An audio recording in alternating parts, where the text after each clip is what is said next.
Assalamualaikum warahmatullahi wabarakatuh.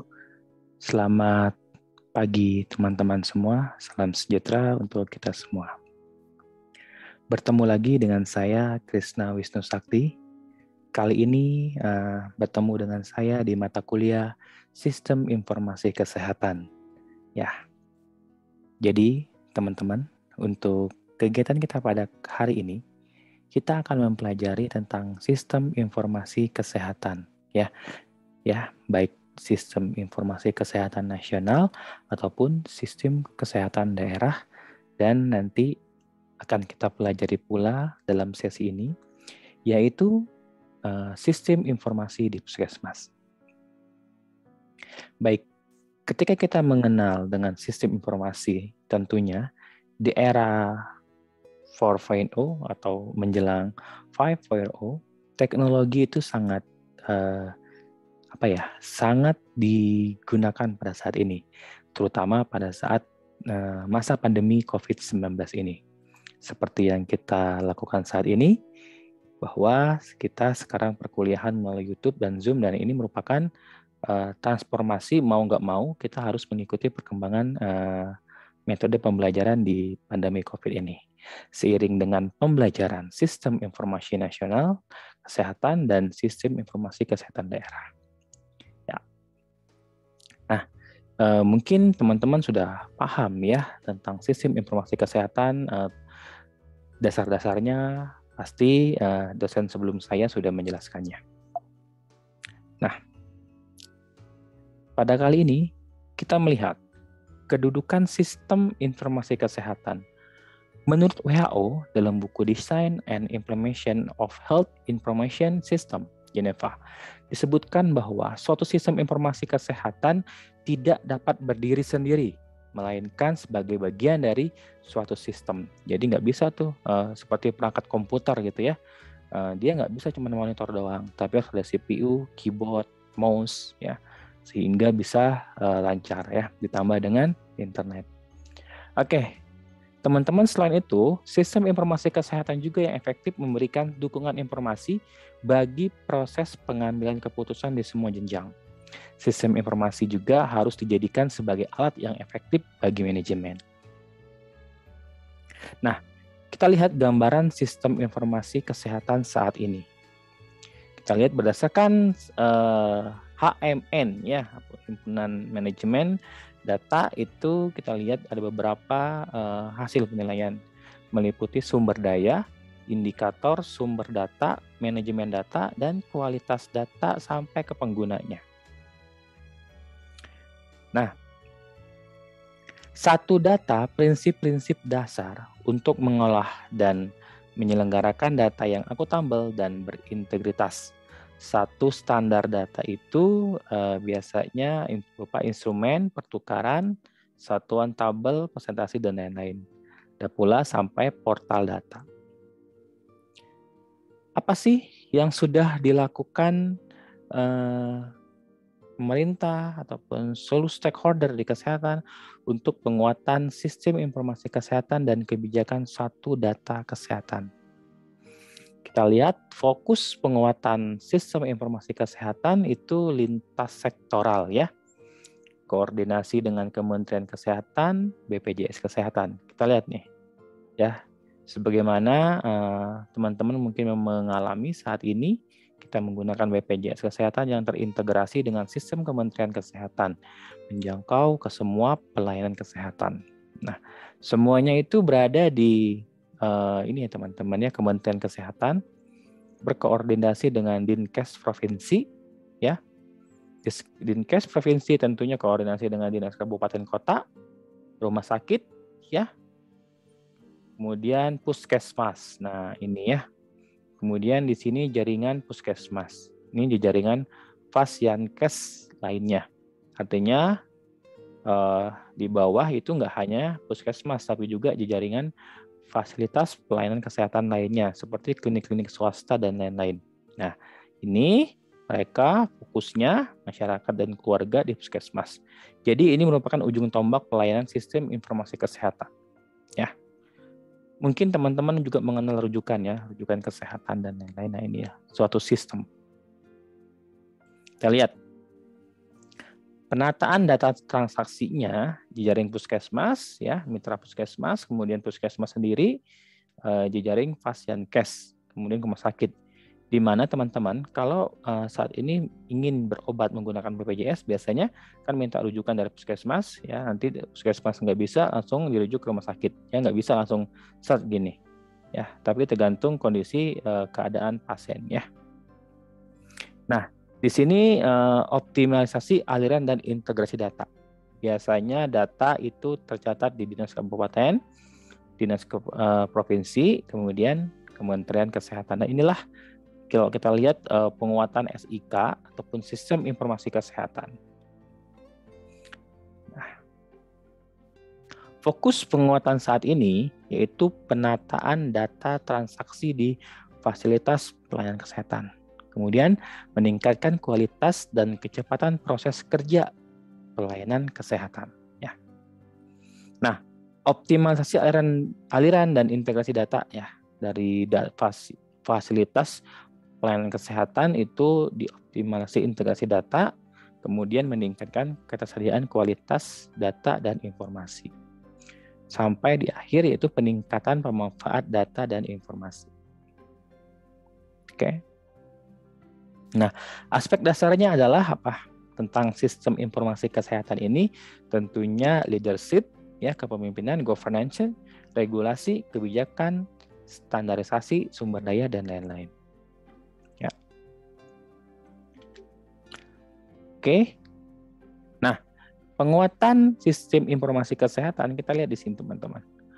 Penataan data transaksi ya, baik dari penataan dan integrasi capture puskesmas, implementasi SIKDA, generik, sampai ke optimalisasi aliran dan integrasi data. Dan di akhirnya kemudian peningkatan pemanfaatan data dan informasi.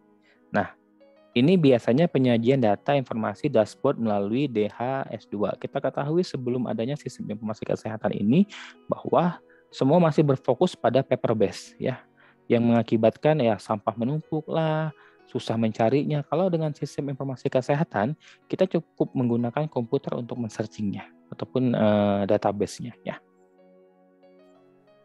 Nah, kebijakan satu data kesehatan itu yang pertama berbagai pakai data ya, data di sharing, kemudian perbaikan proses pengumpulan data melalui standarisasi, dan terakhir pemanfaatan data yang mendorong pengambilan keputusan yang berdasarkan bukti akuntabilitas ya. Ini kebijakan satu data kesehatan. Nah, kenapa sih harus ada integrasi menuju satu data? Jadi apa ya? Di sini Direktur Jenderal semuanya Itjenat badan itu berkoordinasi ke Pusdatin, Pusat Data Nasional ya. Kemudian di sini ada dinas provinsi, dinas kabupaten, dan puskesmasnya. Jadi berintegrasi ya teman-teman sistem informasi kesehatan itu. Seperti ini fragmentasinya ya menuju integrasi semuanya dan berfokusnya nanti berujung pada Kementerian Kesehatan. Makanya data kita itu nanti ada di Kementerian Kesehatan yang dikoordinasikan melalui Dinkes provinsi, Dinkes kabupaten, rumah sakit, kemudian puskesmas ya. Dan ujung tombaknya adalah ini jejaring puskesmas sama jejaring fasilitas pelayanan kesehatan. Tanpa adanya jaring ini kita nggak bisa memasukkan data ke nasional. Ini lihat apa saja sih yang terintegrasi dengan sistem informasi kesehatan ini, bahwa satu data kesehatan ini yang paling penting ya teman-teman ya. Ini hanya gambar aja, teman-teman cukup tahu bahwa inilah proses sistem informasi kesehatan ini. Nah, implementasi sistem elektronik dalam integrasi sistem informasi kesehatan tentunya ada bank data ya teman-teman ya. Kemudian Dinkes kawan kota ya, ada Fasiankesnya, SIKDA, generik dan lain-lain. Oke, nah sekarang kita masuk ke sistem informasi puskesmas. Sistem informasi puskesmas meliputi pencatatan dan pelaporan ya merupakan bagian dari pelayanan kesehatan di puskesmas. Bahwa pelayanan puskesmas yang diberikan adalah oleh puskesmas kepada masyarakat, mencakup perencanaan, pelaksanaan evaluasi, pencatatan, dan pelaporan. Kemudian kita lihat pengertian sistem informasi puskesmas berdasarkan pasal 1 PMK 75 2014. Sistem informasi puskesmas adalah suatu tatanan yang menyediakan informasi untuk membantu proses pengambilan keputusan dalam melaksanakan manajemen puskesmas untuk mencapai sasaran kegiatannya.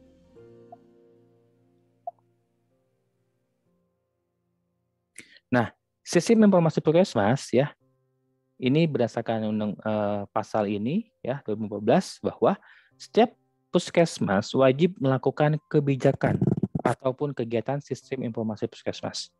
Sistem informasi puskesmas sebagaimana dimaksud pada ayat 1 dapat diselenggarakan secara elektronik dan non-elektronik. Unsurnya siapa saja? Yang pertama, kita melihat di sini adalah pencatatan pelaporan puskesmas dan jejaringnya. Kemudian survei lapangan, kemudian laporan lintas sektor terkait, dan jejaring Fasiankes di wilayah kerjanya. Jadi puskesmas itu misalkan membawahi beberapa wilayah kerja yang tergabung dalam jejaring puskesmas, seperti yang klinik-klinik swasta. Ya. Nah, ini proses menuju ke perjalanan sistem informasi puskesmas. Ya. Banyak ya kendalanya, ada dari kebijakan-kebijakan, kemudian keputusan dirjen, sampai berbagai upaya review yang sudah dilakukan. Nah, ada beberapa yang direvisi ya terkait tentang sistem informasi puskesmas. Kenapa direvisi? Yang pertama, perubahan tatanan pemerintahan. Ini jelas, ini akan mengaruh pada sistem informasi puskesmas. Kemudian perkembangan ilmu dan teknologi, ya tidak up to date istilahnya. Pergeseran peran dan fungsi puskesmas. Sebagaimana kita ketahui bahwa puskesmas berfokus pada pengobatan sekarang. Tapi kita lihat kembali bahwa puskesmas itu biasanya bagiannya promotif ya. Tapi sekarang sudah disesuaikan dengan peran dan fungsi masing-masing pelayanan kesehatan. Ya. Nih, ini kita lihat ya hasil rapat terbatas di Dinkesmas 23 Desember kemarin tahun 2016 bahwa ada pengumpulan data dilakukan melalui survei, riset, dan sensus. Oke. Ini tidak perlu dipelajari, ini hanya sebagai dasar saja. Tindak lanjut, nah ini perkembangan terakhir, ini juga enggak. Nah, ini kita lihat teman-teman. Teknologi sistem informasi kesehatan secara elektronik. Ya, inilah. Kalau teman-teman lihat prosesnya, bagaimana data dihimpun ya tentang sistem informasi kesehatan secara elektronik. Nah, data yang ditukar, SIKDA ya, seperti hasil PMPIS dan lain-lain, kemudian palliative care-nya, ya, PCare. Kalau sekarang kalau teman-teman pernah menjadi menjadi petugas vaksinator, bahwa ini ada PCare-nya ya. PCare-nya di sini ya seperti ini ya, nomor kartu JS-nya. Ini juga ini nggak usah, ini cuma contohnya ini. Nah, ini contoh dashboard sistem informasi kesehatan daerah ya. Jadi ini bisa diakses semua ya. Nah, inilah contoh-contoh sistem informasi kesehatan daerah ya.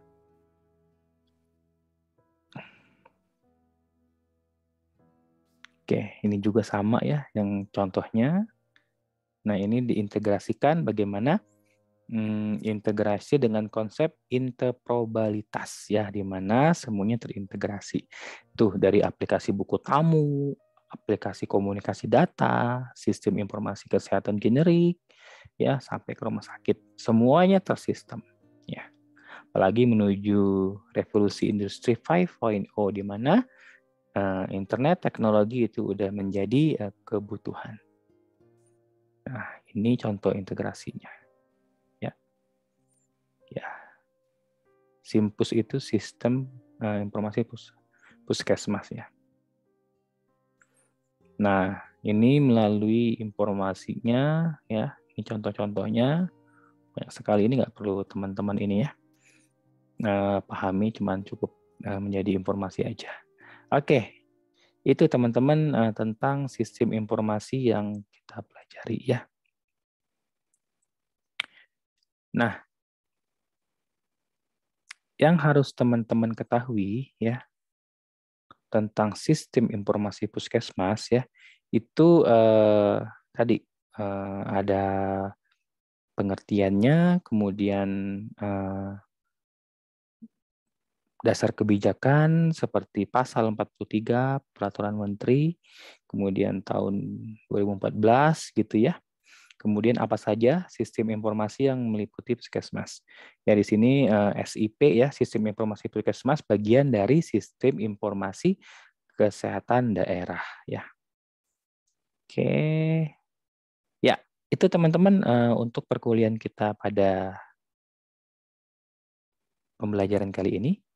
Nanti ketika teman-teman masih ingin ada yang tanyakan, silakan tampung dulu. Nanti pada pertemuan selanjutnya dengan saya itu kita akan membahas kembali ya sistem informasi kesehatan. Terima kasih atas perhatian teman-teman. Mudah-mudahan kita bisa berjumpa kembali. Sehat selalu. Saya Krisna Wisnu Sakti. Izin pamit. Wabillahi taufiq wal hidayah. Wassalamualaikum warahmatullahi wabarakatuh.